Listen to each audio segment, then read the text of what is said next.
আসসালামু আলাইকুম। আজকে আমরা শুরু করব ডিপ্লোমা ইঞ্জিনিয়ারিং এর ম্যাথমেটিক্স 2 বইয়ের প্রথম অধ্যায় আংশিক ভগ্নাংশ। তো আজকে আমরা মূলত পড়ব আংশিক ভগ্নাংশের বেসিক যেগুলো আছে সেগুলা। তো আংশিক ভগ্নাংশকে ইংরেজিতে বলা হয় পার্শিয়াল ফ্র্যাকশন। তো ভগ্নাংশ মূলত দুই প্রকার, একটা হচ্ছে প্রকৃত ভগ্নাংশ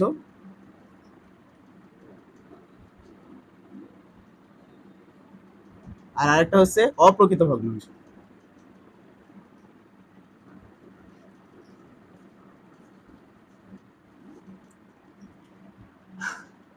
একটা হচ্ছে প্রকৃত ভগ্নাংশ আর একটা হচ্ছে অপ্রকৃত ভগ্নাংশ। তো আমরা আজকে শিখবো মূলত যে এই প্রকৃত ভগ্নাংশ এবং অপ্রকৃত ভগ্নাংশকে কিভাবে আংশিক ভগ্নাংশে রূপান্তর করা যায়।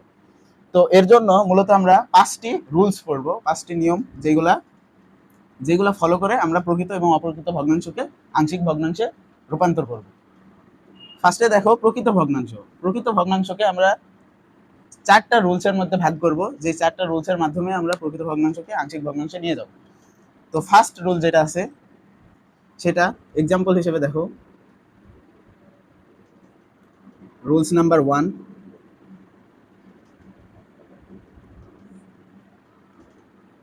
3x plus 4 by x plus 1 into x plus 2।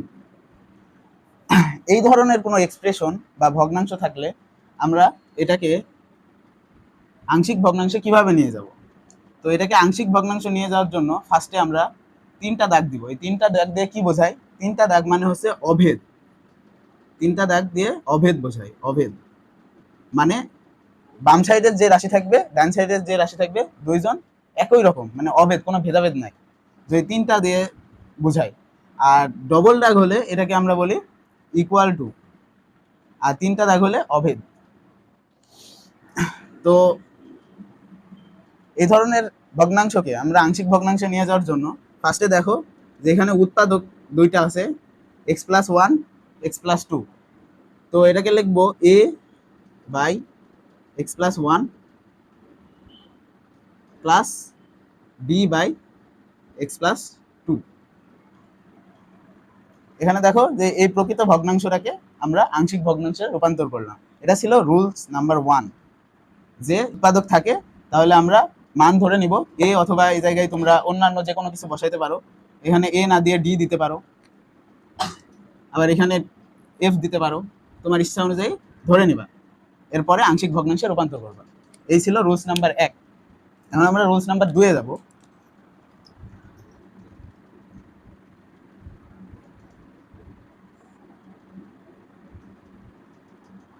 Rules number 2 এর ক্ষেত্রে দেখো একটা এক্সাম্পল।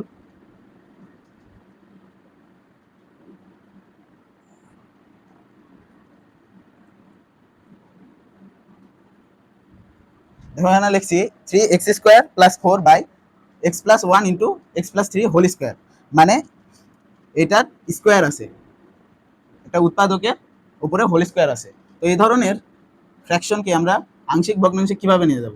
আংশিক ভগ্নাংশে নিয়ে যাওয়ার জন্য ফার্স্টে আমরা এ বাই এই যে এই উৎপাদকটা আছে এক্স প্লাস 1, এটা বসাবো।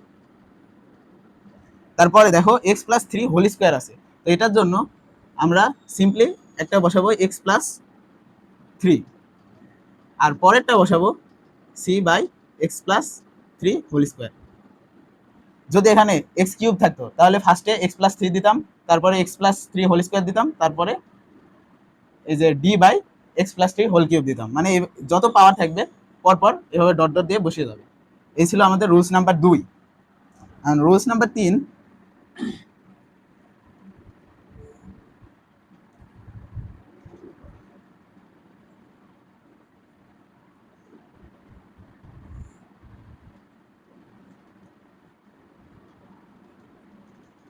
রুলস নাম্বার 3 মূলত কোয়াড্রেটিক ইকুয়েশনের ক্ষেত্রে প্রযোজ্য। কোয়াড্রেটিক বলতে বোঝায় যে দ্বিঘাত বিশিষ্ট সমীকরণ x² plus ax² plus bx plus c, এই ধরনের রাশির ক্ষেত্রে প্রযোজ্য।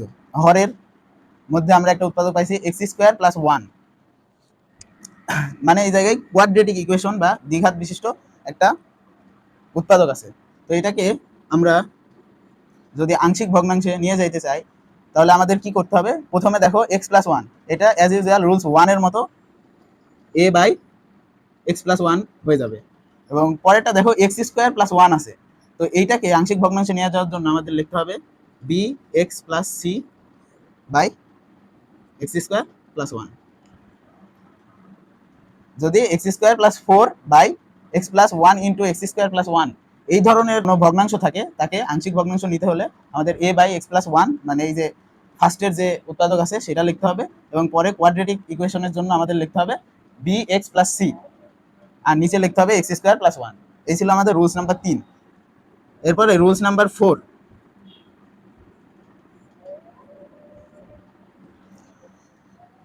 Rules number 4, x square plus one by x plus two into x square plus four whole square. দেখো এখানে কোয়াড্রেটিক ইকুয়েশন আছে ভিতরে এবং বাইরে আবার বর্গ আছে, তো এই ধরনের ভগ্নাংশকে আংশিক ভগ্নাংশে প্রকাশ করার জন্য আমাদের কি করতে হবে, ফার্স্টে রুলস নাম্বার 1 এর মতো করে এক্স প্লাস টু এটার জন্য এ বাই এক্স প্লাস টু লিখবো। তারপরে কি করবো, এই যে দেখো এক্স স্কোয়ার প্লাস ফোর এটা কি দ্বিঘাত বিশিষ্ট সমীকরণ, তো এটার জন্য আমরা লিখতে পারি B x plus C by x square plus four. এখন দেখো যে বর্গ আছে, বাইরে বর্গ থাকলে আমরা রুলস নাম্বার 2 এর মতো করে এখানে আবার কি লিখবো, D x plus E by x square plus four whole square. তার মানে কি রুলস 4টা হচ্ছে রুলস 2 এবং 3 এর কম্বিনেশন, মানে রুলস 2 আর 3 মিলায়ে রুলস 4টা পাইছি আমরা। এই ছিল আমাদের প্রকৃত ভগ্নাংশকে আংশিক ভগ্নাংশে রূপান্তর করার 4টি নিয়ম। এরপরে আমরা অপ্রকৃত ভগ্নাংশকে কিভাবে আংশিক ভগ্নাংশে নেওয়া যায় সেটা দেখব। তো অপ্রকৃত ভগ্নাংশকে আংশিক ভগ্নাংশে নেওয়ার জন্য এটা হচ্ছে রুলস 5 দিতে পারি আমরা। তো রুলস 5-এ কি বলছে, 2x square plus 5x minus 11 by x square plus 2x minus 3। দেখো উপরে আমাদের x এর ঘাত 2, নিচেও x এর ঘাত 2, মানে এটি একটা অপ্রকৃত ভগ্নাংশ। তো অপ্রকৃত ভগ্নাংশটাকে আমরা আংশিক ভগ্নাংশে কিভাবে রূপান্তর করব, তো এটার জন্য আমাদের একটা কনস্ট্যান্ট বা ধ্রুবক পদ ফার্স্টে যোগ করতে হবে। ধরো ধ্রুবক পদটি a, এরপরে এই যে দেখো নিচের যে হর এটা আমাদের উৎপাদক বিশ্লেষণ করা নাই, ফার্স্টে আমাদের এটাকে উৎপাদক বিশ্লেষণ করে নিতে হবে। X square plus 2x minus 3 এটাকে উৎপাদক বিশ্লেষণ করলে আমরা কি পাই, x square plus 3x minus minus 1x minus 3, এখানে x কমন নিলে আমরা পাই এক্স প্লাস 3, আর এখানে মাইনাস 1 কমন নিলে এক্স প্লাস 3, এটাকে কি লেখা যায় x plus 3 into x minus 1। দেখো এই নিচের হরটার উৎপাদকে বিশ্লেষণ করলে আমরা পাই x plus 3 into x minus 1। তো এখানে সিম্পলি বসিয়ে দাও ইন্টু এক্স মাইনাস 1। এখন আমরা প্রকৃত ভগ্নাংশের ক্ষেত্রে আমরা কি দেখছি, যে এরকম যদি হরে থাকে তাহলে সেটাকে আমরা আংশিক ভগ্নাংশে কি লিখতে পারি, x plus 3 plus C by x minus 1। শুধুমাত্র এটা অপ্রকৃত হওয়ার কারণে ফার্স্টে একটা কনস্ট্যান্ট বা ধ্রুবক যোগ করা লাগছে।